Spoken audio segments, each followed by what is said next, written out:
Hi everyone, welcome back. So in the class la LIC ADO mains கான insurance awareness session தான் வந்து பார்க்க போறோம். So first question என்ன கொடுத்திருக்காங்க? What is the role of a third party administrator? So TPA அப்படின்றதுடைய full form என்ன? Third party administrator. Actually இந்த third party administrator அப்படின்றவங்க வந்து between insurance company and policy holderக்கு நடுவுல intermediary-ஆ வந்து act பண்ணுவாங்க. Okay. So இப்போ policy holders கிட்ட இருந்து பிரீமியம்ஸை வந்து கலெக்ட் பண்றதா இருக்கட்டும், அவங்களுக்கான செட்டில்மெண்ட்டை வந்து ப்ராசஸ் பண்றதா இருக்கட்டும். ஸோ ஈவன் அந்த செட்டில்மெண்ட் அப்படின்றது வந்து கேஷ்லெஸ்ஸாக இருந்தாலும் பரவாயில்ல. அண்ட் அந்த மாதிரி செட்டில்மெண்ட்ஸுக்கு வந்து ப்ராசஸ் பண்றது பிளஸ் அவங்களுடைய மெடிக்கல் அண்ட் ஹாஸ்பிட்டல் பில்ஸ் எல்லாம் இருக்கு இல்லையா, மெடிக்கல் எக்ஸ்பென்சஸ். ஓகே, ஸோ அதை வந்து கிளைம் பண்றது, இது எல்லாம் தான் வந்து தேர்ட் பார்ட்டி அட்மினிஸ்ட்ரேட்டருடைய ரோலா இருக்கும். ஸோ கொடுத்திருக்கிற கிவன் ஆப்ஷன்ஸ்ல எது வந்து கரெக்ட்னு பார்க்கலாம். ஃபர்ஸ்ட் ஒன் வந்து to get a new business for the insurer. Okay, so நான் ஆல்ரெடி என்ன சொல்லியிருக்கேன், தேர்ட் பார்ட்டி அட்மினிஸ்ட்ரேட்டர் அப்படின்றது பாலிசி ஹோல்டருக்கும் இன்சூரன்ஸ் கம்பெனிக்கும் இன்டர்மீடியரியா ஆக்ட் பண்ணுவாங்க. ஓகேவா? ஸோ அவங்க வந்து நியூ பிசினஸ் அப்படின்றத வந்து கொண்டு வர மாட்டாங்க. செகண்ட் ஒன் வந்து to scrutinize the proposal forms and conducting the medical examination. Okay, so scrutinize அப்படின்றது வந்து ஆய்வு பண்றது. ஓகே, ஸோ அவங்களுடைய ஃபார்ம்ஸை வந்து ஆய்வு பண்றது இவங்களுடைய வேலை கிடையாது. அண்ட் மெடிக்கல் எக்ஸாமினேஷன் பண்றதும் தேர்ட் பார்ட்டி அட்மினிஸ்ட்ரேட்டருடைய வேலை கிடையாது. ஸோ ஆப்ஷன் 2 வராது. ஆப்ஷன் 3 என்னது? To settle a medical and hospital expenses on behalf of the insurer. Okay, so இன்சூரருடைய பிஹாஃப் ஆஃப்ல அந்த மெடிக்கல் எக்ஸ்பென்சஸ் இருக்கு இல்லையா? ஓகே, ஸோ அதை வந்து செட்டில் பண்றது யாருடைய ரோல்? தேர்ட் பார்ட்டி அட்மினிஸ்ட்ரேட்டருடைய ரோல். ஸோ ஆப்ஷன் 3 வந்து கரெக்டான answer. Okay, next one. As per Indian Contract Act, who is not competent to contract? Okay, so in the contract அப்படின்றது என்ன? So இந்த contract அப்படின்றத வந்து agreement அப்படின்னு சொல்லிட்டு சொல்லலாம். Okay, so agreementum ஒண்ணுதான், contract அப்படின்றதும் ஒண்ணுதான். பட் contract அப்படின்றது வந்து lawful-ஆ வந்து enforce பண்ணலாம். Okay, so இந்த இந்தியன் கான்ட்ராக்ட் ஆக்ட் வந்து எந்த இயர் அப்படின்னா 1872. ஸோ இந்த 1872 உடைய செக்ஷன் 10ல வந்து சில கண்டிஷன்ஸ் இருக்கு. ஸோ அதையெல்லாம் யாரு சாட்டிஸ்ஃபை பண்றாங்களோ அவங்க தான் கான்ட்ராக்ட்ல வந்து சைன் பண்றதுக்கு eligible. So contract and agreement அப்படின்றது வந்து பிட்வீன் டூ பார்ட்டிஸுக்கும் நடுவுல ஒரு சில கண்டிஷன்ஸ் வந்து அதுக்கு வந்து கான்ட்ராக்ட்ல சைன் பண்ணுவாங்க, இல்லை அந்த அக்ரிமெண்ட்ல வந்து சைன் பண்றது தான் கான்ட்ராக்ட் அப்படின்னு சொல்லிட்டு சொல்லுவோம். ஓகே, ஸோ அந்த கான்ட்ராக்ட்ல சைன் பண்றதுக்கு யார் யாரெல்லாம் எலிஜிபிள் அப்படின்னா, ஒன்னு வந்து அவங்க மென்டலா ஸ்டேபிளா இருக்கணும். ஓகே, அண்ட் இன்னொன்று வந்து அவங்க மேஜரா இருக்க வேண்டியது ரொம்பவே இம்பார்ட்டன்ட், அதாவது அபவ் 15 இயர்ஸுக்கு மேல இருக்கணும். அண்ட் இன்னொன்று வந்து அவங்க எந்த ஒரு கிரிமினல் ஆக்டிவிட்டீஸ்லயுமே வந்து ஈடுபட்டிருக்க கூடாது. ஓகே, ஸோ இந்த கண்டிஷன்ஸை சாட்டிஸ்ஃபை பண்ற பர்சன்ஸ் தான் இந்த கான்ட்ராக்ட்ல வந்து சைன் பண்றதுக்கு eligible according to Indian contract act 1872 பிரகாரம். ஓகே, ஸோ நமக்கு என்ன கேட்டிருக்காங்க? who is not competent to contract அப்படின்னு சொல்லி தானே கேட்டிருக்காங்க. ஓகே, ஃபர்ஸ்ட் ஒன் வந்து a person of a unsound mind. unsound mind அப்படின்றது வந்து அவங்க மென்டலா ஸ்டேபிளா இருக்க மாட்டாங்க. செகண்ட் ஒன் என்ன கொடுத்திருக்காங்க? a person who is convicted of a criminal offense. Okay, so criminal offence இருக்கிறவங்க எலிஜிபிள் கிடையாது. And a person age of 16 years. நான் மேஜரா இருக்கிறவங்க தானே எலிஜிபிள் அப்படின்னு சொன்னேன். ஓகே, ஸோ பிலோ 18 இயர்ஸ் கீழே இருக்கிறவங்க எலிஜிபிள் கிடையாது. So option 5 all of the above அப்படின்றது தான் கரெக்டான answer. Okay, next one. According to Section 45 of Insurance Act 1938, if the insurance company comes to know that some material fact has not been disclosed by a proposer, it can declare the policy as a null and void in how many years? Okay, so என்ன சொல்றாங்க? Policy holder வந்து some material fact, okay, so அந்த some documents-ஆ இருக்கலாம், இல்லை ஏதோ ஒரு fact அவங்க வந்து இன்சூரன்ஸ் கம்பெனி கிட்ட டிஸ்க்ளோஸ் பண்ணல அப்படின்னா அந்த பாலிசியை இன்சூரன்ஸ் கம்பெனி வந்து எத்தனை வருஷத்துக்குள்ள அதை வந்து கேன்சல் பண்றதுக்கு அந்த கம்பெனிக்கு ரைட்ஸ் இருக்கு அப்படின்னா during the first 3 years of a policy period. Okay, so இப்போ வந்து இன்னைக்கு டேட்ல அவங்க பாலிசி எடுக்கிறாங்க. ஸோ இன்னையில இருந்து 3 இயர்ஸுக்குள்ள இன்சூரன்ஸ் கம்பெனி வந்து இந்த பர்சனுடைய அந்த ஃபேக்ட்ஸ் வந்து ப்ராப்பரா இல்ல. ஓகே, ஸோ அவங்க வந்து எதையோ ஒரு ஃபேக்டை வந்து மறைக்கிறாங்க, இல்ல டாக்குமெண்ட்ஸ் வந்து ப்ராப்பரா இல்ல, அவங்க சப்மிட் பண்ணல அப்படின்ற அந்த சுச்சுவேஷன்ல என்ன பண்ணலாம், அந்த 3 இயர்ஸுக்குள்ள இன்சூரன்ஸ் கம்பெனி அந்த பாலிசியை கேன்சல் பண்ற ரைட்ஸ் இருக்கு. ஓகே, பட் ஆஃப்டர் 3 இயர்ஸுக்கு அப்புறமா அந்த இன்சூரன்ஸ் கம்பெனிக்கு வந்து ஈவன் அவங்க எந்த ஒரு மெட்டீரியல் ஃபேக்டையுமே ப்ரொவைட் பண்ணல அப்படின்னா கூட கேன்சல் பண்றதுக்கு ரைட்ஸ் கிடையாது. ஓகே, ஸோ கரெக்டான ஆன்சர் என்னது அப்படின்னா during the first 3 years of a policy period. So option 3 வந்து கரெக்டான answer. Okay, so first 3 years of the policy அப்படிங்கிறது. ஓகே, இந்த இன்சூரன்ஸ் ஆக்ட் 1938 செக்ஷன் 45 இருக்கு இல்லையா? ஓகே, ஸோ இந்த இது வந்து அப் டு 2014 வரைக்கும் என்னவா இருந்தது அப்படின்னா, ஆஃப்டர் 2 இயர்ஸுக்கு அப்புறமா கூட இன்சூரன்ஸ் கம்பெனி என்ன பண்ணலாம்னா அவங்களுடைய அந்த பாலிசியை வந்து ரிஜெக்ட் பண்றதுக்கான ரைட்ஸ் இருந்தது. ஓகே, பட் இன்சூரன்ஸ் ஆக்ட் 1938 2015ல வந்து அமெண்ட்மெண்ட் பண்ணாங்க, அதாவது அதுல சேஞ்சஸை கொண்டு வந்தாங்க. ஓகேவா? ஸோ அந்த சேஞ்சஸ் என்ன அப்படின்னா, இந்த இன்சூரன்ஸ் பாலிசியை ரிஜெக்ட் பண்றதுல டைம் லிமிட்டேஷன் அப்படின்றத வந்து கொண்டு வந்தாங்க. ஸோ அந்த லிமிட்டேஷன் தான் என்னது அப்படின்னா, ஃபர்ஸ்ட் 3 இயர்ஸ் ஆஃப் பீரியட்ல என்ன பண்ணிக்கலாம், ஒரு இன்சூரன்ஸ் கம்பெனி வந்து அவங்க பாலிசி ஹோல்டர் வந்து சம் மெட்டீரியல் ஃபேக்டை ப்ராப்பரா ப்ரொடியூஸ் பண்ணல, இல்ல ப்ராப்பரா அவங்களுக்கு டிஸ்க்ளோஸ் பண்ணல அப்படின்னு தெரியும் போது என்ன பண்ணிக்கலாம் அப்படின்னா கேன்சல் பண்ணிக்கலாம். ஓகே, ஸோ இது வந்து 2015 அமெண்ட்மெண்ட்க்கு அப்புறமா கொண்டு வந்த ஒரு விஷயம். Next one, which of these parameters can be said to shoot the preference of the proposer in an endowment insurance plan? Okay, so endowment insurance plan அப்படிங்கிறது என்ன, இன்சூரன்ஸ் கவர் பிளஸ் சேவிங்ஸ் ரெண்டுமே இருக்கிறது தான் endowment insurance plan அப்படின்னு சொல்லிட்டு சொல்லுவோம். So கொடுத்திருக்கிற given ஆப்ஷன்ஸ்ல எந்தெந்த பேராமீட்டர்ஸை வந்து பாலிசி ஹோல்டர்ஸ் அவங்களுடைய ப்ரிஃபரன்ஸுக்கு ஏத்த மாதிரி சூட் பண்ணிக்கலாம் அப்படின்னு சொல்லி கேட்டிருக்காங்க. Option 1 amount of a sum assured, option 2 policy term, option 3 premium payment term, and option 4 frequency of a premium payment, and option 5 all of the above. Okay, இப்போ நம்ம ஒரு இன்சூரன்ஸ் பாலிசியை எடுக்கிறோம் அப்படின்னா அதுல எல்லாம் மேக்சிமமா இவங்க கொடுத்துருக்கிற ஆப்ஷன்ஸ் எல்லாமே வந்து நம்ம சூஸ் பண்ணிக்கிறதா தான் இருக்கும். ஓகே, ஸோ எந்த அளவுக்கு ப்ரீமியம் அமௌண்ட்டை பே பண்ணணும் அப்படின்றதையும் நம்ம தான் டிசைட் பண்ணுவோம். Okay, and frequency of a payment, அதை மந்த்லி பே பண்றோமா, குவார்டர்லி பே பண்றோமா, ஹாஃப் இயர்லி பே பண்றோமான்றதையும் நம்ம தான் டிசைட் பண்ணுவோம். நெக்ஸ்ட் வந்து பாலிசி டேர்ம், அது 15 இயர்ஸுக்கா, 20 இயர்ஸுக்கா, இல்லை 30 இயர்ஸுக்கா அப்படின்றதையுமே வந்து நம்ம தான் டிசைட் பண்ணுவோம். And next amount of a sum assured. Okay, so நமக்கு வந்து ஒரு 20 இயர்ஸுக்கு ஒரு இன்சூரன்ஸ் பிளான் போடுறோம், பாலிசி போடுறோம் அப்படின்னா அந்த 20 இயர்ஸுக்கு அப்புறமா நமக்கு எந்த அளவுக்கு அமௌண்ட் வேணும், ஸோ அதை பேஸ் பண்ணி தான் நம்மளுடைய ப்ரீமியம் அமௌண்ட் எல்லாமே இருக்கும். ஓகே, ஸோ இவங்க கொடுத்துருக்கிற இந்த 4 ஆப்ஷன்ஸ்ல இருக்கிறதையுமே ஒரு பாலிசி ஹோல்டர் என்ன பண்ணிக்கலாம் அப்படின்னா அவங்களே வந்து சூஸ் பண்ணிக்கலாம். So option 5 all of the above அப்படின்றது தான் கரெக்டான ஆன்சர். ஓகேவா? அண்ட் என்டோன்மெண்ட் பாலிசி அப்படின்றது வந்து it is also a tax exemption. Okay, so endowment பாலிசிக்கு கீழே நம்ம போடுறோம் அப்படின்னா அதுல வர்ற அமௌண்ட்ஸ் வந்து டாக்ஸ் எக்ஸம்ஷனுக்கு கீழே தான். Next one, a professional who sells an insurance company's products to consumers is called an insurance agent. Insurance agents are remunerated by the way of dash by the insurers, that is insurance company. Okay, so என்ன சொல்றாங்க, a professional who sells a insurance கம்பெனியோடைய products இருக்கு இல்லையா, அவங்கள என்னன்னு சொல்லுவோம், insurance agents அப்படின்னு சொல்லிட்டு சொல்லுவோம். ஸோ இந்த ஃபர்ஸ்ட் 3 லைன்ஸ்ல இருந்தே கொஸ்டின்ஸ் வரலாம். ஓகேவா? So professional who sells and insurance company products is called அப்படின்னு சொல்லி கேட்டா யாரு, ஏஜென்ட்ஸ் தான் வந்து, agents are professional who sells the insurance companies உடைய ப்ராடக்ட்ஸை சேல் பண்ணுவாங்க. ஓகே, இப்போ என்ன சொல்றாங்க, இன்சூரன்ஸ் ஏஜென்ட்ஸ் இருக்காங்க இல்லையா, ஓகே, அவங்களுக்கான அந்த ரெமுனரேஷன் அப்படின்றது வந்து எந்த ஃபார்ம்ல வரும். ஓகே, ஸோ எந்த ஃபார்ம்ல இன்சூரன்ஸ் கம்பெனி வந்து ப்ரொவைட் பண்ணுவாங்க அப்படின்னு சொல்லி கேட்டிருக்காங்க.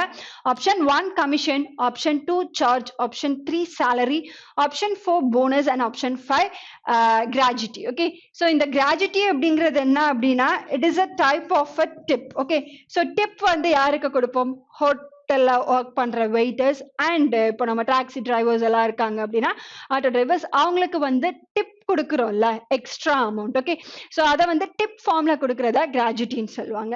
நெக்ஸ்ட் வந்து போனஸ். ஓகே, ஸோ இந்த போனஸ் அப்படிங்கிறது என்ன அப்படின்னா it is a type of a reward. Okay, so உங்களுடைய அந்த ஒர்க் பர்ஃபார்மன்ஸ் இருக்குல்ல அதை பேஸ் பண்ணி உங்க சேலரியோட சேர்த்து எக்ஸ்ட்ரா அமௌண்ட் கொடுக்கறத வந்து போனஸ்ன்னு சொல்லுவாங்க. ஸோ இதை வந்து ரிவார்ட் அப்படின்னு சொல்லிட்டு சொல்லலாம். நெக்ஸ்ட் என்ன இருக்கு, சேலரி. ஓகே, ஸோ சேலரி வந்து நம்ம பார்க்குற வேலைக்கு கம்பெனி கொடுக்கறதா சேலரி அப்படின்னு சொல்லுவோம். அண்ட் நெக்ஸ்ட் வந்து சார்ஜ். ஓகே, ஸோ சார்ஜ் அப்படிங்கிறது வந்து தமிழ்ல எக்ஸாக்டா சொல்லணும் அப்படின்னா கட்டணம்னு சொல்லுவோம். ஓகே, ஸோ ஒரு விஷயத்துக்காக நம்ம பே பண்ணி அந்த சர்வீஸை வந்து அவைல் பண்ணிக்கிறோம் அப்படின்னா அதை வந்து கட்டணம்னு சொல்லுவோம். ஓகே, நம்ம பே பண்ணி ஒரு சர்வீஸ்க்காக பே பண்ணி அந்த சர்வீஸை நம்ம யூஸ் பண்ணிக்கிறது கட்டணம்னு வரும். அண்ட் இன்சூரன்ஸ் ஏஜென்ட்ஸுக்கு வந்து இன்சூரன்ஸ் கம்பெனி என்ன கொடுப்பாங்க அப்படின்னா கமிஷனை தான் வந்து கொடுப்பாங்க. ஓகே, ஸோ அவங்க எவ்வளோ அதிகமா இன்சூரன்ஸ் பாலிசி ஹோல்டர்ஸை வந்து கொண்டு வர்றாங்களோ அதை பேஸ் பண்ணி அவங்களுக்கு ரெமுனரேஷன் அப்படின்றது வந்து எந்த ஃபார்ம்ல வரும், கமிஷன் ஃபார்ம்ல தான் வரும். ஸோ ஆப்ஷன் 1 வந்து கரெக்டான answer. Second one, next one, Loss is a loss that occurs when an insured property is totally destroyed, lost, or damaged to such an extent that it cannot be recovered. Okay, so இதுக்கு வந்து example எடுத்துக்கலாம். இப்போ வந்து புயல் வருது. Okay, so புயல் வரும்போது அந்த பீச் ஏரியாவுக்கு நியர்பை இருக்கிற ஏரியாஸ்ல டேமேஜ் நடக்கும் அண்ட் கொஞ்சம் அதை விட கொஞ்சம் தூரத்துல இருக்கிற ஏரியாஸுக்குமே டேமேஜ் நடக்கும். ஓகே, இப்போ அந்த டேமேஜ் அப்படின்றது எப்படி இருக்கும், நியர்பை இருக்கிற ஏரியாஸ்ல டோட்டலா டேமேஜா இருக்கும். ஓகே, ஸோ அங்க இருக்கிற வீடுகள்ல இருந்து ரொம்ப பயங்கரமான புயலே கரையை கடந்திருக்குன்னு வைங்க. ஓகே, ஸோ அங்க இருக்கிற அந்த பில்டிங்ஸ் மொத்தமாவே கொலாப்ஸ் ஆயிடுச்சு நியர்பை இருக்கிற ஏரியாஸ்ல. பட் அதை விட ஒரு 5 கிலோமீட்டர்ஸ் தள்ளி இருக்கிறதுக்கு இதை கம்பேர் பண்ணும்போது அங்க டேமேஜ் அப்படின்றது வந்து எப்படி இருக்கும், கொஞ்சம் கம்மியா இருக்கும். ஓகே, இப்போ இந்த நியர்பை இருக்கிற ஏரியாஸ்ல கம்ப்ளீட், அதாவது அங்க இருக்கிற வீடுகள் அதுக்கப்புறம் ஒண்ணுமே பண்ண முடியாது. ஓகே, ஃபுல்லா டேமேஜ் ஆயிடுச்சு அப்படின்னா அதை என்னன்னு சொல்லுவாங்கன்னா ஆக்சுவல் டோட்டல் லாஸ் அப்படின்னு சொல்லிட்டு சொல்லுவாங்க. Okay, so actual total loss அப்படின்றது வந்து அந்த ப்ராப்பர்ட்டிஸ் அப்படின்றத வந்து அகைன் உங்களால யூஸ் பண்ண முடியாது. அது ஈவன் வீடா இருக்கட்டும், இல்லை நீங்க காரை வந்து ஆக்சிடென்ட்ல ஃபுல் டேமேஜ் ஆயிடுச்சு, இதுக்கப்புறமா அந்த காரை ஃபியூச்சர்ல யூஸே பண்ண முடியாது.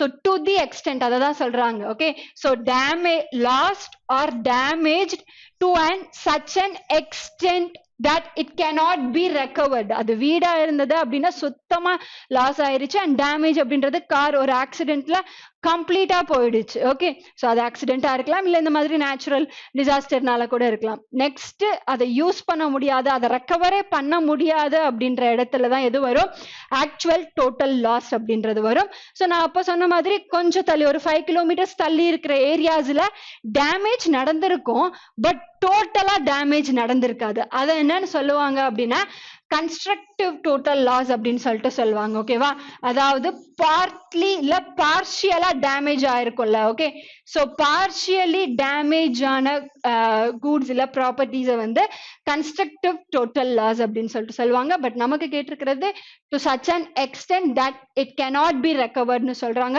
ஸோ ஆப்ஷன் 4 அப்படின்றது தான் கரெக்டான answer. Okay, actual total loss அப்படின்றது டோட்டலா டேமேஜ் ஆயிடுறது. ஓகே, கன்ஸ்ட்ரக்டிவ் டோட்டல் லாஸ் அப்படின்றது வந்து பார்ஷியலா டேமேஜ் ஆகிறத சொல்லுவாங்க. Next one, with reference to insurance agents, which of these statement is incorrect? Okay, so according to insurance agents பிரகாரம் கொடுத்திருக்கிற given statementsல எது incorrect ன்னு கேக்குறாங்க. ஓகே, ஆப்ஷன் 1 என்னது, insurance agents are appointed by insurance companies. Okay, insurance ஏஜென்ட்ஸை வந்து யார் appoint பண்ணுவாங்க, இன்சூரன்ஸ் கம்பெனிஸ் தான் அப்பாயிண்ட் பண்ணுவாங்க. So option 1 correct. Next second one என்னது, insurance agents must get a licence from IRDAI to conduct a insurance business. Okay, so insurance agents கண்டிப்பா IRDAI கிட்ட இருந்து தான் லைசன்ஸை வந்து அக்வயர் பண்ணணும். And for the period of அந்த லைசன்ஸ் வந்து இனிஷியலா எத்தனை வருஷத்துக்கு கொடுப்பாங்க அப்படின்னா 3 இயர்ஸுக்கு கொடுப்பாங்க. Okay, so third statement another, the license of an insurance agent is valid for 3 years at a time. So option 3 correct ah irukku. Option 4 another, the remuneration of the insurance agents is by the way of commission. இப்போதான பார்த்தோம். So option 4 correct ah irukku. நமக்கு எது incorrect அப்படினு சொல்லி தான் கேட்டிருக்காங்க. So கரெக்டான answer என்னது, none of the above. Okay, next one. All insurers transacting life insurance business are members of the Life Insurance Council. In which city Life Insurance Council office located? Okay, so life insurance kana council office வந்து எங்க locate ஆகி இருக்கு அப்படின்னு சொல்லி கேட்டிருக்காங்க. Option 1 Mumbai, option 2 Kolkata, option 3 new Delhi, option 4 Chennai and option 5 Lucknow. கரெக்டான answer என்னது? Option 1 Mumbai அப்படின்றது. ஓகே, ஸோ இந்த லைஃப் இன்சூரன்ஸ் கவுன்சில் அப்படின்றது வந்து மெயினா இந்தியாவில் இருக்கிற லைஃப் இன்சூரன்ஸ் கம்பெனிஸ் இருக்காங்க இல்லையா? ஓகேவா? ஸோ அவங்களுக்கு இருக்கிற சொல்யூஷன்ஸ்க்கு இஷ்யூஸுக்கு சொல்யூஷன்ஸ் ப்ரொவைட் பண்றது, பிளஸ் இந்தியாவில் இருக்கிற லைஃப் இன்சூரன்ஸ் கம்பெனிஸுக்கும் குளோபல்ல இருக்கிற லைஃப் இன்சூரன்ஸ் கம்பெனிஸையுமே வந்து கனெக்ட் பண்ற ஒரு ஆர்கனைசேஷனா தான் இந்த லைஃப் இன்சூரன்ஸ் கவுன்சில் அப்படின்றது வந்து ரன் ஆகும். ஸோ அதனுடைய ஆஃபீஸ் எங்க லொக்கேட் ஆகி இருக்கு? மும்பைல லொக்கேட் ஆகி இருக்கு. Next one. In the context of endowment insurance plan, what is the full form of GMB? Okay, so endowment insurance plan illa GMB அப்படின்றது என்னன்னு சொல்லி கேட்டிருக்காங்க. GMB அப்படின்றது என்னது? Guaranteed maturity benefit அப்படின்றது. ஓகே, ஸோ ஆப்ஷன் 1 தான் வந்து கரெக்டான ஆன்சர், கேரண்டி மெச்சூரிட்டி பெனிஃபிட் அப்படின்றது. ஓகே, ஸோ இது வந்து ஆஃப்டர் அந்த இன்சூரன்ஸ் பாலிசியுடைய டெனர் வந்து கம்ப்ளீட் ஆனதுக்கு அப்புறமா என்ன ஆகும் அப்படின்னா இந்த கேரண்டி மெச்சூரிட்டி பெனிஃபிட் அப்படின்றது ஒரு லம்ப் சம்மா கிடைக்கும். ஓகே, ஸோ இதே இதுல GA அப்படின்றது ஒண்ணு இருக்கு. ஓகே, ஸோ இந்த GA அப்படின்றது என்னன்னா கேரண்டீட் அடிஷன் அப்படின்னு சொல்லிட்டு சொல்லுவாங்க. இந்த கேரண்டீட் அடிஷன் அப்படின்றது என்ன அப்படின்னா இது வந்து 5% ஆஃப் GMB. ஓகே, ஸோ இந்த கேரண்டி மெச்சூரிட்டி பெனிஃபிட்ல 5% வந்து 5% ஆஃப் இதை வந்து ஃபர்ஸ்ட் 5 years ஆஃப் பாலிசிக்கு வந்து ஆட் பண்ணி ப்ரொவைட் பண்றது என்னன்னு சொல்லுவாங்க அப்படின்னா கேரண்டீட் அடிஷன் சொல்லுவாங்க. ஓகே, ஸோ எவ்ரி மந்த் வந்து இல்லை எவ்ரி மந்தோ எவ்ரி குவார்டர்லியோ எந்த ஒரு ப்ரீமியமும் ஸ்கிப் பண்ணாம நீங்க மெச்சூரிட்டி முடிகிற வரைக்கும் வந்து ப்ரீமியம் பே பண்ணியிருந்தீங்க அப்படின்னா அந்த சுச்சுவேஷன்ல என்ன பண்ணுவாங்க, இந்த கேரண்டி மெச்சூரிட்டி பெனிஃபிட் அப்படின்றது இருக்கு இல்லையா, அதுல இருந்து 5% ஆஃப் அமௌண்ட்டை ஃபர்ஸ்ட் 5 years ஆஃப் பாலிசி பீரியடுக்கு ஆட் பண்ணி ப்ரொவைட் பண்றத கேரண்டி அடிஷன் சொல்லுவாங்க. ஸோ என்டோன்மெண்ட் பாலிசியில கேரண்டி மெச்சூரிட்டி பெனிஃபிட்டும் இருக்கு, கேரண்டி அடிஷனும் இருக்கு. GMP அப்படின்னு கேட்டா கேரண்டி மெச்சூரிட்டி பெனிஃபிட், GA அப்படின்னு சொல்லி கேட்டா கேரண்டி அடிஷன் அப்படின்றது. Okay, next one. Which among the following is valuable to the owner? It has a lifetime. It provides a benefit to the owner.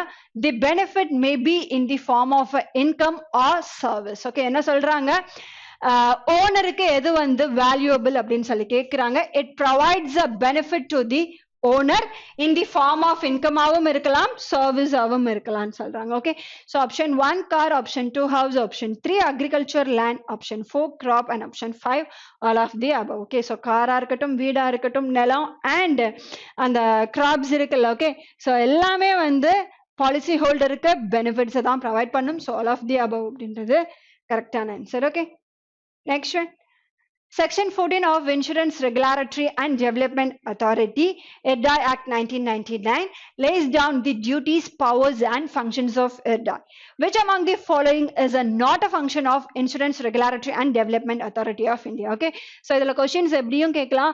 According to IRDAI Act 1999 பிரகாரம் insurance companies உடைய functions, duties, powers எல்லாம் இருக்குல்ல. Okay, so இதையெல்லாம் எந்த செக்ஷன்ல mention பண்றாங்க அப்படின்னா IRDAI Act 1999 உடைய செக்ஷன் 14ல தான் வந்து மென்ஷன் பண்றாங்க. நமக்கு கேட்டிருக்கிற question, which of the following is not a function of IRDAI? Okay, so கொடுத்திருக்கிற given ஆப்ஷன்ஸ்ல IRDAI உடைய ஃபங்க்ஷன் எது இல்லை அப்படின்றத தான் ஐடென்டிஃபை பண்ணணும். ஃபர்ஸ்ட் ஒன் என்னது, registering and regulating insurance companies. IRDAI ஆக்டே அதுதானே. ஸோ IRDAIல தான் இன்சூரன்ஸ் கம்பெனிஸ் வந்து ரெஜிஸ்டர் பண்ணி லைசன்ஸை வந்து அவங்க அக்வயர் பண்ணி ரன் பண்ணணும். செகண்ட் ஒன் வந்து none of this. So third one என்ன கொடுத்துருக்காங்க, protecting the policy holders interest. Okay, so அதுவுமே IRDAI ஒரு வேலை. ஓகே, ஸோ நம்மள மாதிரி இன்சூரன்ஸ் நம்ம போடுறோம் அப்படின்னா நம்மளுடைய இன்ட்ரெஸ்ட், அந்த ட்ரஸ்ட்டை வந்து அவங்க ப்ரொடெக்ட் பண்ண வேண்டியதும் IRDAI work. And fourth one என்ன கொடுத்துருக்காங்க, regulating investment of a policy holders funds by insurance companies. ஓகேவா, so regulating the investment of a policy holders உடைய funds by insurance companies. Okay, like ULIP இருக்கு இல்லையா, unit linked insurance plan, அதுல வந்து investment optionsம் வரும். So அதை protect பண்ண வேண்டியது, அதை regulate பண்ண வேண்டியதும் IRDAI work. And fifth one, ensuring the maintenance of a solvency margin by insurance companies. Okay, so insurance companies உடைய இந்த solvency margin வந்து maintain பண்றதும் IRDAI work. So 4 optionsமே வந்து IRDAI functions, powers and duties இருக்கு. So கரெக்டான answer என்னது? None of the above அப்படிங்கிறது. Okay, next one. Married Women's Property Act was created to protect the properties owned by women from in-laws, relatives and creditors. In which year this act MWPA was enacted? Okay, MWPA அப்படின்றது என்னது? Married Women's Property Act. எந்த year அப்படின்னா 1874. Okay, so இப்போ வந்து ஒரு man, அவங்க வந்து அவங்களுக்கு கல்யாணம் ஆயிடுச்சு. ஓகேவா, so he is a married man. அவங்க இன்சூரன்ஸ் பிளான் போடுறாங்க. ஓகே, அது வந்து என்டோன்மெண்ட் பாலிசியா இருக்கட்டும், இல்லை யூலிப்பா இருக்கட்டும். ஓகே, ஸோ போடுறாங்க. அவங்களுக்கு டெத் பெனிஃபிட்டாவோ இல்லை அதோட மெச்சூரிட்டி பெனிஃபிட்டாவோ வந்து ஒரு 50 lakhs வரைக்கும் வருது. ஓகே, பட் அந்த பர்சன் வந்து ஹோம் லோன் வாங்கியிருக்காங்க அப்படின்னா என்ன பண்ணுவாங்க அப்படின்னா, பேங்கர்ஸ் வந்து அந்த இன்சூரன்ஸ் பாலிசியை கிளைம் பண்ணி அவங்களுடைய லோனை அடைக்கிறதுக்கு, அதை கேட்கறதுக்கு ரைட்ஸ் இருக்கு. ஓகே, ஸோ கிரெடிட்டர்ஸுக்கு என்ன இருக்கு அப்படின்னா அந்த ரைட்ஸ் இருக்கு. ஓகே, பட் இப்போ இன்சூரன்ஸ் பாலிசி போடுறாருல, அவர் வந்து அவர் போட்ட அந்த இன்சூரன்ஸ் பாலிசினால, இல்ல அவர் அன்சர்டன் டெத்னாலயோ இல்ல அந்த மெச்சூரிட்டி பெனிஃபிட்னால அவருடைய ஒய்ஃபும் அண்ட் அவருடைய குழந்தைங்களுக்கு மட்டும்தான் அந்த அமௌண்ட்டை வந்து போகணும் அப்படின்னு சொல்லி நினைக்கிறாருன்னா, அவர் என்ன பண்ணலாம்? இந்த மேரிட் உமன் ப்ராப்பர்ட்டி ஆக்டுக்கு கீழே அவர் இன்சூரன்ஸ் பாலிசியை எடுத்துக்கலாம். ஓகேவா, ஸோ இந்த ஆக்டுக்கு கீழே அவங்க இன்சூரன்ஸ் பாலிசியை எடுக்கிறாங்க அப்படின்னா அந்த அமௌண்ட்டை வந்து அவங்களுடைய ஒய்ஃப் அப்படி இல்லைன்னா அவங்களுடைய சில்ட்ரன்ஸ் அவங்களுக்கு மட்டும்தான் வந்து ப்ரொவைட் பண்ணுவாங்களே தவிர வேற யாருமே அந்த அமௌண்ட்டை வந்து கிளைம் பண்றதுக்கு ரைட்ஸ் கிடையாது. ஓகே, ஈவன் அவங்க வேற ஏதாவது லோன் வாங்கியிருந்தாலும் சரி, கோர்ட்ல கேஸ் போட்டாலும் அவங்களுக்கு வந்து ப்ரொவைட் பண்ண மாட்டாங்க. எப்போ? அண்டர் மேரிட் உமன் ப்ராப்பர்ட்டி ஆக்டுக்கு கீழே அவர் இன்சூரன்ஸ் பாலிசியா வாங்கியிருந்தாருன்னு. ஓகே, ஸோ இப்போ வந்து அவர் இன்சூரன்ஸ் பாலிசி அவருடைய ஒய்ஃப் நேம்க்கு கீழே வாங்கியிருக்காரு. ஆஃப்டர் சம் இயர்ஸ், ஒரு 10 yearsக்கு அப்புறமா அவருக்கு டிவோர்ஸ் ஆகுது அப்படின்னா, அப்போ அங்க ஒய்ஃபுடைய நேமை வந்து அவங்களால சேஞ்ச் பண்ண முடியாது. ஒன்ஸ் என்டர் ஆனதுதான். ஈவன் அவங்களுக்கு டிவோர்ஸ் ஆயிருந்தா கூட அந்த அமௌண்ட் வந்து அந்த ஒய்ஃப்ன்ற நேம்ல யாருக்கு போட்டிருந்தாங்களோ அவங்களுக்கு தான் போய் சேரும். ஓகேவா, ஸோ டிவோர்ஸ் இருந்தாலும் சரி, இல்லை விடோவா இருந்தாலும் சரி, அவங்க இந்த ஆக்டுக்கு கீழே என்ன பண்ணிக்கலாம் அப்படின்னா இன்சூரன்ஸ் பிளானை வந்து போட்டுக்கலாம். ஓகே, ஸோ ஹோலா அது அவங்களுடைய ஒய்ஃப் அண்ட் அவங்களுடைய சில்ட்ரன்ஸுக்கு மட்டும்தான் அந்த அமௌண்ட் வந்து போய் சேரணும் அப்படிங்கிறது இருந்தது அப்படின்னா பெஸ்ட் அவங்க மேரிட் உமன் ப்ராப்பர்ட்டி ஆக்டுக்கு கீழே வந்து அவங்க எடுத்துக்கலாம். ஸோ இதனால அவங்களுடைய ரிலேட்டிவ்ஸோ அவங்களுடைய ஃபேமிலில இருக்கிற மற்ற இன்லா இருப்பாங்கல்ல, ஓகேவா, சோ அவங்களோ இல்ல கடன் கொடுத்தவங்களோ கிளைம் பண்ண முடியாது. சோ இந்த ஆக்ட் வந்து எந்த year? 1874. Next one. In an assignment, the policy holder who transfers the rights and liabilities is known as. நேத்து கிளாஸ்ல தானே பார்த்தோம் அசைன்மெண்ட்னா என்னது, அசக்னீர்னா யாரு அண்ட் அசக்னீனா யாரு அப்படின்னு சொல்லி பார்த்தோம் இல்லையா. என்ன சொல்றாங்க? in an assignmentல policy holder who transfers the rights and liabilities is known as what? அசக்னீர் அப்படின்றது ஆப்ஷன் 4 வந்து கரெக்டான answer. Okay, next one. Which among the following is not an example of pearl? Okay, so இந்த pearl அப்படின்றத வந்து என்னன்னு சொன்னேன், ஆபத்து அப்படின்னு சொல்லி சொன்னா. ஸோ இந்த ஆபத்து அப்படின்றது வந்து நமக்கு எந்த ஃபார்ம்ல வரும்? in the form of ஃபயரா இருக்கட்டும், ஓகேவா, ஃப்ளட்டா இருக்கட்டும், இல்ல earthquake and landslide, இந்த எல்லா ஃபார்ம்லயுமே வந்து நமக்கு ஆபத்துகள் அப்படின்றது வந்து வரும். So which among the following is not an example of தான் கேட்டிருக்காங்க. சோ எது? none of the above அப்படின்றது தான் கரெக்டான answer. Okay, what does the term exclusion mean in insurance terminology? Okay, so insurance டெர்மினாலஜில எக்ஸ்க்ளூஷன் அப்படின்றது வந்து எதை மீன் பண்ணுது அப்படின்னு சொல்லி வந்து கேட்டிருக்காங்க.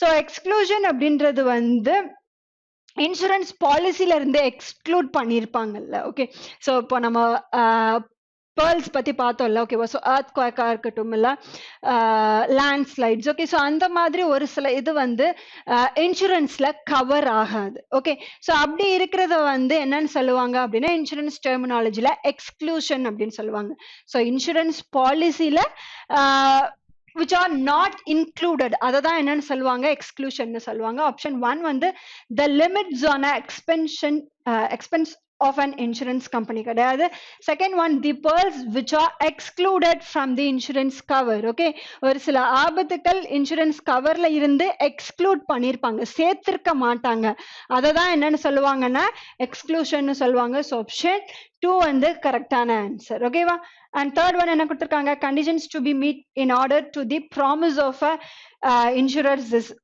operational கிடையாது fourth one வந்து tables showing expectation of a death and illness கிடையாது and option 5 amendments to the standard conditions printed in the policy okay so ஆபத்துக்கள் which are not included in insurance cover தான் வந்து exclusion னு சொல்லுவாங்க okay next one a company which grant insurance protection is known as okay va so a company which grants a insurance protection வந்து என்னன்னு சொல்லுவாங்கன்னு சொல்லி கேட்டிருக்காங்க option 1 actuary option 2 acquire option 3 guarantor option 4 sponsor and option 5 insurer okay va so என்ன சொல்றாங்க company which grants a insurance protection நமக்கு insurance protection provide பண்றது யாரு insurance company என்னன்னு சொல்லுவோம் insurer ன்னு சொல்லுவோம் so option 5 வந்து கரெக்டான answer okay next one an insurance contract is a contract under which does accept a significant insurance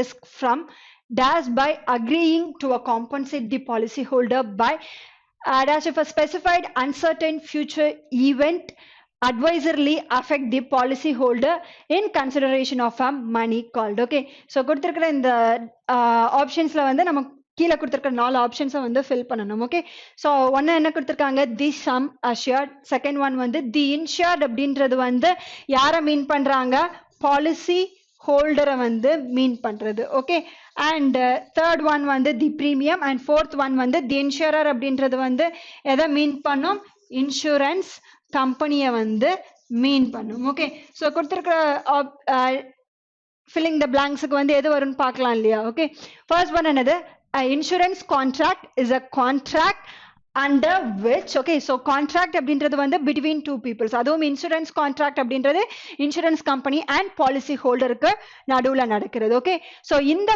கான்ட்ராக்ட்ல which accepts the significant insurance from dash okay so யார வந்து இன்சூரன்ஸ்க்கான ரிஸ்க வந்து accept பண்ணிப்பா insurance company தானே அந்த இன்சூரன்ஸ்க்கான ரிஸ்க வந்து accept பண்ணிப்பாங்க so first என்ன வரும் insurance company வரும் இன்சூரன்ஸ் கம்பெனி அப்படின்றது என்ன the insurer so fourth one வரும் ஓகே கான்ட்ராக்ட் அப்படின்றது வந்து between insurance company and policy ஹோல்டருக்கு நடுவுல நடக்கிறது so இங்க 4 அப்படின்னா இங்க என்ன வரும் இங்க வந்து தி இன்சூரர் ஓகேவா so second okay insurance contract is a contract under which the insurance company accept a significant insurance risk from the policy holder okay va by agreeing to compensate the policy holder by எப்போ by agreeing the compensate பண்ணுவாங்களே எப்படி compensate பண்ணுவாங்க அவங்க agree பண்ண அந்த sum assured provide பண்றது மூலமா தான compensate பண்ணுவாங்க so sum assured அப்படின்றது எங்க இருக்கு 1 ல இருக்கு okay so by agreeing to the compensate the policy holder by the sum assured if an specified uncertain future event adversely affect the policy holder okay va in consideration of a money called premium okay so அவங்க வந்து எந்த அளவுக்கு premium amount போட்டிருக்காங்களோ அதை base பண்ணி வர்ற அந்த sum assured வந்து uncertain eventல அவங்களுக்கு compensate பண்ணுவாங்க so order என்னவா இருக்கு 4213 இருக்கு okay so எந்த ஆப்ஷன்ல வந்து 4213 அப்படின்றது வந்து இருக்கு option 4 correct answer okay next one an insurer has to verify that the claim is not fraudulent because of the insurer role as of okay so நம்ம ஏதாவது கிளைம் பண்றோம் அப்படின்னு ஓகேவா. ஸோ அது லைஃப் இன்சூரன்ஸா இருக்கட்டும், நான் லைஃப் இன்சூரன்ஸ் ஓகேவா, health insurance, ஏதோ ஒரு விஷயத்துக்காக கிளைம் பண்றோம் அப்படின்னா அது வந்து ஃப்ராடா இருக்கக்கூடாது. உண்மையாவே நடந்த விஷயத்துக்கு தான் வந்து நம்ம கிளைம் பண்ணணும். ஓகே, ஸோ அதை வந்து வெரிஃபை பண்றது யாருடைய வேலை? இன்சூரன்ஸ் கம்பெனியோட வேலை.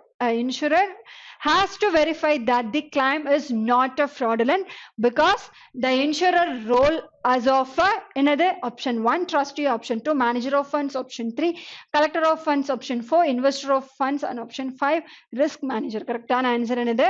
ஆப்ஷன் 1 trustee அப்படின்றது தான் வந்து கரெக்டான ஆன்சர். ஓகேவா? next one, an unit linked insurance plan ULIP can be an ideal insurance product of a people who are looking for benefits like. Okay, so ULIP அப்படின்றத வந்து என்னன்னு சொல்லியிருக்கோம்? Insurance plus investment. Okay, so இந்த option இருக்கிறத தான் வந்து unit linked insurance plan அப்படின்னு சொல்லிட்டு சொல்றோம்.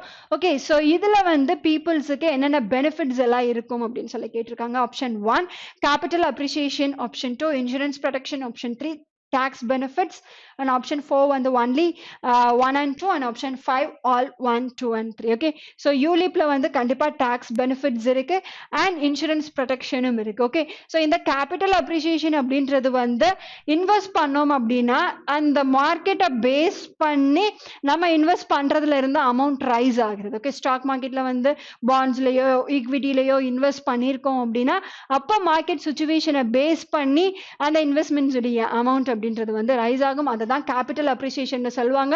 So which is also included in ULIP உடைய பெனிஃபிட்ஸ். ஸோ கரெக்டான ஆன்சர் என்னது? ஆல் 1, 2 and 3 அப்படின்றது தான் கரெக்டான ஆன்சர். ஓகேவா? Okay guys, this is an etc of insurance awareness kind of questions. We will meet in next class. Thank you.